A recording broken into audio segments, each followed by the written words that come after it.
quite outstanding basketball player, but not a superstar by a stretch of the imagination. So I took him to a Christian school to be recruited, and we also visited several HBCUs who thought that he had the capabilities to play for them, but he wanted to play at this particular age. Christian school in Nashville, Tennessee. He's great. We want to sign him. We want him. So we delayed signing day. Coach disappeared. Couldn't be found. What's strange about that question is his assistant coach, who had not seen ever before, showed up at my house just out of the blue sky for the Final Four, invited by another coach who I knew. And Malcolm walked by, I opened the door, and there Malcolm stood. And, I said, Malcolm, wow, I never expect to see you again in life. Coaches,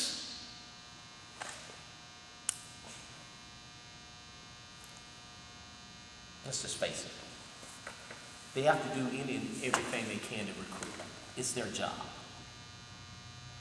If they're going to lie to you about your son, they're going to lie to you. If they're going to tell you the truth about your daughter, they're going to lie to you. If they're going to say, I'll be your son's father, they're going to lie to you. Point in case, my son's on the floor at basketball, and he's having an appendix attack, and the guy picks up the phone, he calls me, he says, your son's laying on the floor up here in Tennessee, and what do we do? And I called the coach, I said, hey, you said to me that you were going to be my son's father. Now, when your son broke his arm, I called you. He's 5 years old. My son's out there kicking and screaming. You haven't called an ambulance. Don't have me to drive to Tennessee to talk to you. They're God's greatest gift to mankind. Because they're going to sell your children on a bag of goods that he or she is the best thing that's ever happened since mom's apple pie. Half of your athletes aren't even good enough to get out of the gym to the next gym. It's a business. Okay? I'm a salesman. I live it every day. I have principles. You've got to have principles. They run from one end of the country to the next end of the country, and Al McGuire said it best. In any given moment, any 5 men can beat the next 5 men in a game. But no more place can I think of in America is a man's job challenged by what is done in the next 45 minutes. My career could be over. Say I'm gonna lie to you. Tell some truths. Tell lie to your mama. Tell lie to your daddy. You going pro. One of my best friends plays for Atlanta. I know.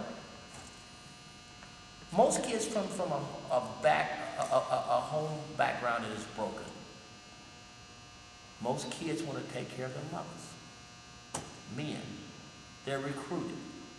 They look up to these recruits. Nobody's ever told you you're not going to the next step. No one's ever told you you need to read the next book. No one has ever told you that. After 4 years, or maybe 2 years or 3 years, your career's over. And you've got to compete against me in the workforce. And you're not prepared. I will eat your cake. I will drink your milk.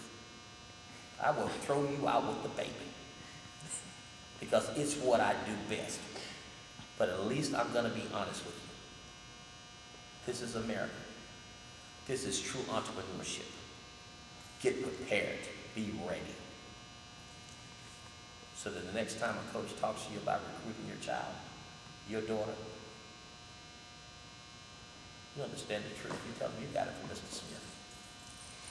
You pick up a book. You go to college. You learn to study. You become well educated. You talk to your grandparents. You talk to the man down the street. You talk to the grandmother down the street.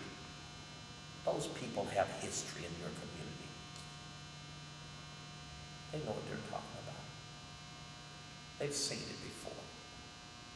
You're just beginning to dream, and it becomes a nightmare. And that's what I think about coaches.